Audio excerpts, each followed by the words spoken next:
സുഹൃത്തുക്കളെ, പരസ്പരം മനസ്സിലാക്കാൻ നിങ്ങൾക്ക് സാധിച്ചിട്ടുണ്ടോ? പരസ്പരം മനസ്സിലാക്കാൻ നിങ്ങൾക്ക് കഴിയുന്നുണ്ടോ? അങ്ങനെ കഴിയുന്നിടത്ത് ജീവിത വിജയം കൈവരിക്കാൻ സാധിക്കുമെന്ന് നിങ്ങൾ ചിന്തിച്ചിട്ടുണ്ടോ? ജീവിതത്തിലെ ഏറ്റവും വലിയ ശക്തി പരസ്പരം മനസ്സിലാക്കാനുള്ള കഴിവാണ്. ഒരാൾ മറ്റൊരാളുടെ വികാരങ്ങളും ചിന്തകളും ബഹുമാനത്തോടെ കാണുമ്പോൾ ബന്ധങ്ങൾ കൂടുതൽ ദൃഢമാകുന്നു. അതാണ് ജീവിത വിജയത്തിന്റെ അടിത്തറ. ഈ മാറിക്കൊണ്ടിരിക്കുന്ന ലോകത്ത് നാം എല്ലാവരും പണത്തിനും പ്രശസ്തിക്കും വേണ്ടി നമ്മുടെ ബന്ധങ്ങൾ അല്ലെങ്കിൽ നമ്മുടെ പരസ്പരം മനസ്സിലാക്കി ജീവിക്കാനുള്ള കഴിവിനെ നമ്മൾ നശിപ്പിച്ചിട്ടുണ്ട്, ഇല്ലേ?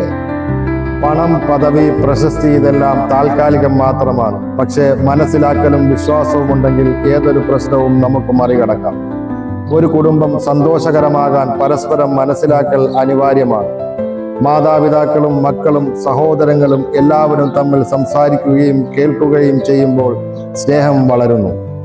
അതുപോലെ തന്നെ സുഹൃത്തുക്കളിലും ജോലി സ്ഥലങ്ങളിലും ഈ ഗുണമുണ്ടെങ്കിൽ സഹകരണം കൂടുകയും വിജയസാധ്യത വർദ്ധിക്കുകയും ചെയ്യുന്നു.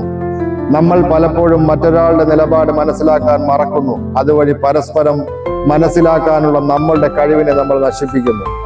നമ്മൾ ശരിയാണെന്ന് മാത്രം കരുതാതെ അവരുടെ വശവും കാണാൻ പഠിച്ചാൽ ബന്ധങ്ങൾ തകരാതെ നിലനിൽക്കും. ചെറിയ ഒരു കരുണയും സഹിഷ്ണുതയും വലിയ മാറ്റങ്ങൾ ഉണ്ടാക്കും. അതിനാൽ ജീവിതത്തിൽ ഉയരങ്ങൾ കൈവരിക്കാൻ ആഗ്രഹിക്കുന്നുവെങ്കിൽ ആദ്യം നിങ്ങൾ നല്ലൊരു ശ്രോതാവാകണം. പരസ്പരം മനസ്സിലാക്കാൻ കഴിയുന്നിടത്ത് പ്രശ്നങ്ങൾ കുറയും, സന്തോഷം വർദ്ധിക്കും. അതാണ് യഥാർത്ഥ വിജയം. അതുകൊണ്ട് പരസ്പരം മനസ്സിലാക്കി ജീവിതത്തിൽ മുന്നേറുക. വിജയിക്കും തീർച്ച. വീണ്ടും കാണാം. Bye bye.